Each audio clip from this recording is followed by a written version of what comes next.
ಎಲ್ಲರಿಗೂ ಯೂಟ್ಯೂಬ್ ಚಾನಲ್ಗೆ ಸ್ವಾಗತ. ಈ ಒಂದು ವಿಡಿಯೋದಲ್ಲಿ ನಾವು 7ನೇ ತರಗತಿ ದ್ವಿತೀಯ ಭಾಷೆ ಕನ್ನಡ ಗದ್ಯ ಪಾಠ ನಸಿರುದ್ದೀನನ ಕಥೆಗಳು ಪಾಠದ ಪ್ರಶ್ನೋತ್ತರಗಳನ್ನು ನೋಡೋಣ. ಪದಗಳ ಅರ್ಥ: ಖುಷಿ, ಸಂತೋಷ, ಆನಂದ. ನೆರೆಯವ, ಸಮೀಪದವ, ಅಕ್ಕಪಕ್ಕದವನು. ಪರಿಪರಿಯಾಗಿ, ನಾನಾ ವಿಧದಲ್ಲಿ. ವಂಶಾವಳಿ, ಪೀಳಿಗೆ. ಸೋಮಾರಿ, ಮೈಗಳ್ಳ, ಆಲಸ್ಯ. ಜಾಲಾಡು, ಶೋಧಿಸು, ಹುಡುಕು. ಪರಂಪರೆ, ಕುಲ, ವಂಶ. ಬೀರು, ಕಪಾಟು. ಸಂತೆ, ವಸ್ತುಗಳನ್ನು ಕೊಂಡುಕೊಳ್ಳುವುದಕ್ಕಾಗಿ ಸೇರುವ ಜನರ ಗುಂಪು. ಹರಟೆ, ಕೆಲಸಕ್ಕೆ ಬಾರದ ಮಾತು.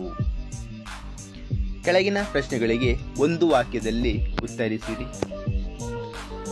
ಮೊದಲನೇ ಪ್ರಶ್ನೆ: ನೆರೆಯವನು ನಸಿರುದ್ದೀನನ ಕತ್ತೆಯನ್ನು ಕೇಳಿದ್ದೇಕೆ? ನೆರೆಯವನು ನಸಿರುದ್ದೀನನ ಕತ್ತೆಯನ್ನು ಕೆಲವು ಸಾಮಾನು ಸಾಗಿಸುವುದಕ್ಕೆ ಬೇಕೆಂದು ಕೇಳಿದನು. ಎರಡನೇ ಪ್ರಶ್ನೆ: ಕತ್ತೆ ಅರಚುವುದನ್ನು ಕೇಳಿದ ನೆರೆಯವನು ನಸಿರುದ್ದೀನನಿಗೆ ಏನೆಂದು ಹೇಳಿದನು? ಉತ್ತರ: ಕತ್ತೆ ಅರಚುವುದನ್ನು ಕೇಳಿದ ನೆರೆಯವನು ನಸಿರುದ್ದೀನನಿಗೆ, ಏನು ದೊಡ್ಡ ಮನುಷ್ಯರೇ, ಕತ್ತೆ ನಾನಿಲ್ಲಿದ್ದೇನೆ ಅಂತ ಕೂಗಿ ಹೇಳುತ್ತಿದೆಯಲ್ಲ ಎಂದು ಕೇಳಿದನು. ಮೂರನೇ ಪ್ರಶ್ನೆ: ನಸಿರುದ್ದೀನನು ತನಗೆ ಎಷ್ಟು ವಯಸ್ಸಾಗಿದೆ ಎಂದನು? ಉತ್ತರ: ನಸಿರುದ್ದೀನನು ತನಗೆ 40 ವಯಸ್ಸಾಗಿದೆ ಎಂದನು. ನಾಲ್ಕನೇ ಪ್ರಶ್ನೆ: ನಸಿರುದ್ದೀನನ ವಯಸ್ಸಿನ ಬಗೆಗೆ ಆತನ ಸ್ನೇಹಿತರಿಗೆ ಅನುಮಾನ ಏಕೆ ಬಂತು? ಉತ್ತರ: ನಸಿರುದ್ದೀನನ ಸುಕ್ಕುಗಟ್ಟಿದ ಮುಖ, ಬಿಳಿಯ ಕೂದಲು ನೋಡಿ ನಸಿರುದ್ದೀನನ ವಯಸ್ಸಿನ ಬಗೆಗೆ ಆತನ ಸ್ನೇಹಿತರಿಗೆ ಅನುಮಾನ ಬಂತು. ಐದನೇ ಪ್ರಶ್ನೆ: ನಸಿರುದ್ದೀನನು ಬೀರುವಿನಲ್ಲಿ ಬಚ್ಚಿಟ್ಟುಕೊಂಡದ್ದು ಏಕೆಂದು ಕಳ್ಳನಿಗೆ ಹೇಳಿದನು? ಉತ್ತರ: ನಸಿರುದ್ದೀನನು, ನಿಮಗೆ ನಮ್ಮ ಮನೆಯಲ್ಲಿ ಕದ್ದೊಯ್ಯಲು ಏನೂ ಸಿಗಲಿಲ್ಲವಲ್ಲ, ಅದಕ್ಕೆ ನಾಚಿಕೆಯಾಗಿ ನಿಮಗೆ ಮುಖ ತೋರಿಸಲಾರದೆ ಇಲ್ಲಿ ಬಚ್ಚಿಟ್ಟುಕೊಂಡಿದ್ದೇನೆ ಎಂದು ಕಳ್ಳನಿಗೆ ಹೇಳಿದನು. ಆರನೇ ಪ್ರಶ್ನೆ: ನಸಿರುದ್ದೀನನು ತನ್ನ ಕತ್ತೆಯನ್ನು ಏಕೆ ಮಾರಿದನು? ಉತ್ತರ: ನಸಿರುದ್ದೀನನ ಕತ್ತೆ ಬರಬರುತ್ತಾ ತೀರಾ ಸೋಮಾರಿಯಾಗತೊಡಗಿತು. ಆದುದರಿಂದ ನಸಿರುದ್ದೀನನು ತನ್ನ ಕತ್ತೆಯನ್ನು ಮಾರಿದನು. ಏಳನೇ ಪ್ರಶ್ನೆ: ನಸಿರುದ್ದೀನನು ತನ್ನ ಕತ್ತೆಯನ್ನು ತಾನೇ ಕೊಂಡದ್ದು ಏಕೆ? ಉತ್ತರ: ಹಲವು ಗುಣಗಳುಳ್ಳ ಕತ್ತೆಯನ್ನು ಬೇರೆ ಯಾರಾದರೂ ಕೊಂಡುಕೊಂಡಾರು ಎಂದು ಭಾವಿಸಿ ನಸಿರುದ್ದೀನನು ತನ್ನ ಕತ್ತೆಯನ್ನು ತಾನೇ ಕೊಂಡನು. ಈ ಕೆಳಗಿನ ಪ್ರಶ್ನೆಗಳಿಗೆ 2-3 ವಾಕ್ಯಗಳಲ್ಲಿ ಉತ್ತರಿಸಿ. ಮೊದಲನೆಯ ಪ್ರಶ್ನೆ: ನಸಿರುದ್ದೀನನು ನೆರೆಯವನಿಗೆ ಕತ್ತೆ ಕೊಡಲು ನಿರಾಕರಿಸಿದ ಪ್ರಸಂಗವನ್ನು ವಿವರಿಸಿ. ಉತ್ತರ: ನಸಿರುದ್ದೀನನ ಬಳಿ ಒಬ್ಬ ನೆರೆಯವ ಬಂದು ಹೀಗೆ ಕೇಳಿದ: ಕೆಲವು ಸಾಮಾನು ಸಾಗಿಸಬೇಕಾಗಿದೆ, ನಿನ್ನ ಕತ್ತೆಯನ್ನು ಕೊಡುವೆಯಾ? ಅದಕ್ಕೆ ನಸಿರುದ್ದೀನನು, ಇಲ್ಲ ಮಿತ್ರ, ಈಗ ನನ್ನ ಬಳಿ ಯಾವ ಕತ್ತೆಯೂ ಇಲ್ಲ ಎಂದನು. ನೆರೆಯವನು ಪರಿಪರಿಯಾಗಿ ಕೇಳಿಕೊಂಡರೂ ನಸಿರುದ್ದೀನನು ತನ್ನ ಬಳಿ ಕತ್ತೆ ಇಲ್ಲವೆಂದೇ ವಾದಿಸಿದನು. ಮಿತ್ರ ಇನ್ನೇನು ಹೊರಡಬೇಕೆನ್ನುವಷ್ಟರಲ್ಲಿ ಮನೆಯೊಳಗಿದ್ದ ಕತ್ತೆ ಜೋರಾಗಿ ಅರಚಿಕೊಂಡದ್ದನ್ನು ಕೇಳಿ ನೆರೆಮನೆಯವನು ವ್ಯಂಗ್ಯವಾಡಿದನು. ನಸಿರುದ್ದೀನನು ಕೋಪಗೊಂಡು, ಅಲ್ಲಯ್ಯ, ಇಷ್ಟು ದೊಡ್ಡ ಮನುಷ್ಯ, ನಾನು ಹೇಳುವ ಮಾತಿಗಿಂತ ಕತ್ತೆಯ ಮಾತಿನಲ್ಲಿ ನಂಬಿಕೆ ಹೆಚ್ಚೋ ಎಂದು ಕೇಳಿದ. ಕೊನೆಗೂ ಅವನು ಕತ್ತೆಯನ್ನು ಕೊಡಲಿಲ್ಲ. ಎರಡನೇ ಪ್ರಶ್ನೆ: ನಸಿರುದ್ದೀನನು ತನ್ನ ವಯಸ್ಸಿನ ಬಗೆಗೆ ಏನೆಂದು ಸಮರ್ಥನೆ ನೀಡಿದನು? ಉತ್ತರ: ಒಂದು ದಿನ ನಸಿರುದ್ದೀನನ ಗೆಳೆಯರು ಅವನ ವಯಸ್ಸನ್ನು ಕೇಳಿದಾಗ ಅವನು 40 ವರ್ಷ ಎಂದು ಹೇಳುತ್ತಾನೆ.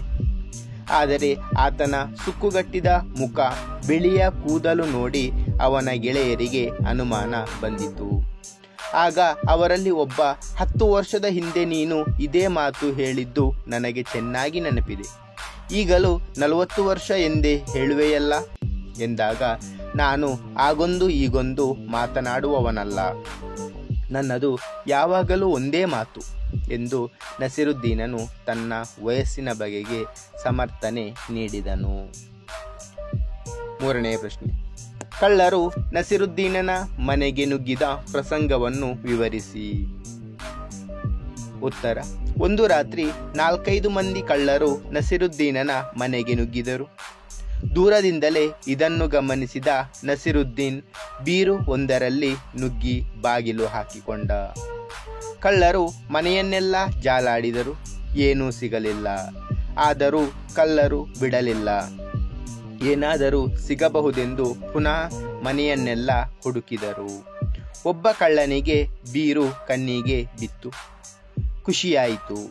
ಸದ್ಯ ಬೀರುವಿನಲ್ಲಿ ಏನಾದರೂ ಸಿಕ್ಕೇ ಸಿಗುತ್ತದೆ ಎಂದು ಬೀರು ಬಾಗಿಲು ತೆರೆದ. ಅಲ್ಲಿ ನಸೀರುದ್ದೀನ ಮುದುಡಿ ಕುಳಿತಿದ್ದ. ಅರೆ, ಇಲ್ಲೇನು ಮಾಡುತ್ತಿದ್ದೀಯಾ? ಕಳ್ಳ ಕೇಳಿದ. ನಿಮಗೆ ನಮ್ಮ ಮನೆಯಲ್ಲಿ ಕದ್ದೊಯ್ಯಲು ಏನೂ ಸಿಗಲಿಲ್ಲವಲ್ಲ, ಅದಕ್ಕೆ ನಾಚಿಕೆಯಾಗಿ ನಿಮಗೆ ಮುಖ ತೋರಿಸಲಾರದೆ ಇಲ್ಲಿ ಬಚ್ಚಿಟ್ಟುಕೊಂಡಿದ್ದೇನೆ ಎಂದ. 4ನೇ ಪ್ರಶ್ನೆ. ಕತ್ತೆಯನ್ನು ಕೊಂಡವನು ಕತ್ತೆಯನ್ನು ಏನೆಂದು ಗುಣಗಾನ ಮಾಡಿದನು? ಉತ್ತರ. ಕತ್ತೆಯನ್ನು ಕೊಂಡವನು ಆ ಕತ್ತೆಯನ್ನು ಇದೇ ಸಂತೆಯಲ್ಲಿ ಮಾರಾಟ ಮಾಡಿಬಿಡಬೇಕೆಂದು ನಿರ್ಧರಿಸಿದ. ಅವನು ಅಲ್ಲಿಯೇ ಹರಾಜು ಹಾಕತೊಡಗಿದ. ಕತ್ತೆಯ ಒಂದೊಂದೇ ಗುಣಗಳನ್ನು ವರ್ಣಿಸತೊಡಗಿದ. ಕತ್ತೆ ಕೆಲಸ ಮಾಡುವ ರೀತಿ, ಅದರ ಸಾಮರ್ಥ್ಯ ಇತ್ಯಾದಿಗಳನ್ನು, ಕತ್ತೆಯ ಪರಂಪರೆ, ಅದರ ವಂಶಾವಳಿ, ಮುಂದೆ ಇದು ಹಾಕುವ ಮರಿಗಳು ಇತ್ಯಾದಿ ಕತ್ತೆಯ ಗುಣಗಾನ ಮಾಡತೊಡಗಿದ. 5ನೇ ಪ್ರಶ್ನೆ. ನಸೀರುದ್ದೀನನು ತನ್ನ ಕತ್ತೆಯನ್ನು ತಾನೇ ಕೊಂಡುಕೊಂಡ ಪ್ರಸಂಗ ಯಾವುದು? ಉತ್ತರ. ಕತ್ತೆಯನ್ನು ಕೊಂಡವನು ಅದನ್ನು ಮಾರಾಟ ಮಾಡುವಾಗ ಕತ್ತೆಯ ಪರಂಪರೆ, ಅದರ ವಂಶಾವಳಿ, ಮುಂದೆ ಇದು ಹಾಕುವ ಮರಿಗಳು ಇತ್ಯಾದಿ ಕತ್ತೆಯ ಗುಣಗಾನ ಮಾಡತೊಡಗಿದ. ಇದನ್ನೆಲ್ಲ ನೋಡುತ್ತಾ ನಿಂತಿದ್ದ ನಸೀರುದ್ದೀನನಿಗೆ ತನ್ನ ಕತ್ತೆ ಇಷ್ಟೆಲ್ಲ ಗುಣಗಳನ್ನು ಹೊಂದಿದೆಯೇ ಎಂದು ಆಶ್ಚರ್ಯವಾಯಿತು. ಬೇರಿನ್ನಾರಾದರೂ ಕೊಂಡುಕೊಂಡಾರೆಂಬ ಆತಂಕದಿಂದ ತಾನೇ 70 ನಾಣ್ಯಗಳಿಗೆ ಹರಾಜು ಕೂಗಿದ. ಅದೇ ಕತ್ತೆಯನ್ನು ಹೊಡೆದುಕೊಂಡು ಮನೆಗೆ ಬಂದ. ಕೆಳಗಿನ ಮಾತುಗಳನ್ನು ಯಾರು ಯಾರಿಗೆ ಹೇಳಿದರು? 1ನೇ ಪ್ರಶ್ನೆ. ಇಲ್ಲ ಮಿತ್ರ, ಈಗ ನನ್ನ ಬಳಿ ಯಾವ ಕತ್ತೆಯೂ ಇಲ್ಲ. ಉತ್ತರ. ಈ ಮಾತನ್ನು ನಸೀರುದ್ದೀನನು ನೆರೆಯವನಿಗೆ ಹೇಳಿದನು. 2ನೇ ಪ್ರಶ್ನೆ. ನಾನು ಆಗೊಂದು ಈಗೊಂದು ಮಾತನಾಡುವವನಲ್ಲ. ಉತ್ತರ. ಈ ಮಾತನ್ನು ನಸೀರುದ್ದೀನನು ತನ್ನ ಸ್ನೇಹಿತರಿಗೆ ಹೇಳಿದನು. 3ನೇ ಪ್ರಶ್ನೆ. ಅರೆ, ಇಲ್ಲೇನು ಮಾಡುತ್ತಿದ್ದೀಯಾ? ಉತ್ತರ. ಈ ಮಾತನ್ನು ಕಳ್ಳನು ನಸೀರುದ್ದೀನನಿಗೆ ಹೇಳಿದನು. ಭಾಷಾಭ್ಯಾಸ. ಕೆಳಗಿನ ಪದಗಳಿಗೆ ವಿರುದ್ಧಾರ್ಥಕ ಪದಗಳನ್ನು ಬರೆಯಿರಿ. ಆತಂಕ, ನಿರಾತಂಕ. ರಾತ್ರಿ, ಹಗಲು. ದೂರ, ಹತ್ತಿರ. ಮಿತ್ರ, ಶತ್ರು. ಧೈರ್ಯ, ಅಧೈರ್ಯ. ಸುಂದರ, ಕುರೂಪ. ನಂಬಿಕೆ, ಅಪನಂಬಿಕೆ. ಹೊಗಳು, ತೆಗಳು. ಕೆಳಗಿನ ಪದಗಳನ್ನು ಸ್ವಂತ ವಾಕ್ಯಗಳಲ್ಲಿ ಬಳಸಿ ಬರೆಯಿರಿ. ಆತಂಕ. ಹಾವನ್ನು ನೋಡಿದಾಗ ನಮಗೆ ಆತಂಕವಾಗುತ್ತದೆ. ನೆರೆಯವ. ನೆರೆಯವರ ಮನೆಯು ತುಂಬಾ ಸುಂದರವಾಗಿದೆ. ಖುಷಿ. ತರಗತಿಯಲ್ಲಿ ನನಗೆ ಹೆಚ್ಚಿನ ಅಂಕಗಳು ಬಂದಾಗ ನಾನು ಖುಷಿಪಟ್ಟೆನು. ನಾಚಿಕೆ. ಪ್ರಾರ್ಥನಾ ನಾಚಿಕೆ ಸ್ವಭಾವದ ಹುಡುಗಿಯಾಗಿದ್ದಾಳೆ. ಜಾಲಾಡು. ಅಪರಾಧಿಗಳ ಪತ್ತೆಗಾಗಿ ಪೊಲೀಸರು ಜಾಲಾಡಿದರು. ಕೆಳಗಿನ ಪದಗಳನ್ನು ಬಿಡಿಸಿ ಬರೆಯಿರಿ. ವಯಸ್ಸೆಷ್ಟು? ವಯಸ್ಸು ಪ್ಲಸ್ ಎಷ್ಟು. ಆಗೊಂದು ಆಗ ಪ್ಲಸ್ ಒಂದು. ನಾನಿಲ್ಲಿದ್ದೇನೆ ನಾನು ಪ್ಲಸ್ ಇಲ್ಲಿದ್ದೇನೆ. ನಾಲ್ಕೈದು ನಾಲ್ಕು ಪ್ಲಸ್ ಐದು. ಕದ್ದೊಯ್ಯಲು ಕದ್ದು ಪ್ಲಸ್ ಒಯ್ಯಲು.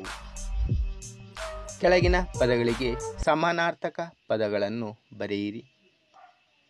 ಖುಷಿ ಸಂತೋಷ, ಆನಂದ ವಿನೋದ. ಸ್ನೇಹಿತ ಗೆಳೆಯ, ಮಿತ್ರ. ಆತಂಕ ಉದ್ವೇಗ, ಭಯ, ಹೆದರಿಕೆ. ಕೆಳಗಿನ ವಾಕ್ಯಗಳಲ್ಲಿರುವ ಪದಗಳನ್ನು ಅರ್ಥಪೂರ್ಣವಾಗಿ ಜೋಡಿಸಿ ಬರೆಯಿರಿ. ಮೊದಲನೆಯ ಪ್ರಶ್ನೆ, ನಂಬಲಿಲ್ಲ ಅವನ ಸ್ನೇಹಿತರು ಮಾತನ್ನು. ಉತ್ತರ, ಸ್ನೇಹಿತರು ಅವನ ಮಾತನ್ನು ನಂಬಲಿಲ್ಲ. ಎರಡನೆಯ ಪ್ರಶ್ನೆ, ಕೂಗಿ ಅಂತ ನಾನಿಲ್ಲಿದ್ದೇನೆ ಹೇಳುತ್ತಿದೆಯಲ್ಲ ಕತ್ತೆ. ಉತ್ತರ, ಕತ್ತೆ ನಾನಿಲ್ಲಿದ್ದೇನೆ ಅಂತ ಕೂಗಿ ಹೇಳುತ್ತಿದೆಯಲ್ಲ. ಮೂರನೆಯ ಪ್ರಶ್ನೆ, ಮಂದಿ ನಾಲ್ಕೈದು ಮನೆಗೆ ನಸಿರುದ್ದೀನನ ಕಳ್ಳರು ನುಗ್ಗಿದರು. ಉತ್ತರ, ನಾಲ್ಕೈದು ಮಂದಿ ಕಳ್ಳರು ನಸಿರುದ್ದೀನನ ಮನೆಗೆ ನುಗ್ಗಿದರು. ನಾಲ್ಕನೆಯ ಪ್ರಶ್ನೆ, ತೀರಾ ಕತ್ತೆ ನಸಿರುದ್ದೀನನ ಬರಬರುತ್ತಾ ಸೋಮಾರಿಯಾಗತೊಡಗಿತು. ಉತ್ತರ, ನಸಿರುದ್ದೀನನ ಕತ್ತೆ ಬರಬರುತ್ತಾ ತೀರಾ ಸೋಮಾರಿಯಾಗತೊಡಗಿತು. ಧನ್ಯವಾದಗಳು. ಲೈಕ್ ಮಾಡಿ, ಶೇರ್ ಮಾಡಿ. ಹೆಚ್ಚಿನ ವಿಡಿಯೋಗಳಿಗಾಗಿ ಚಾನಲನ್ನು ಉಚಿತವಾಗಿ ಸಬ್ಸ್ಕ್ರೈಬ್ ಮಾಡಿ.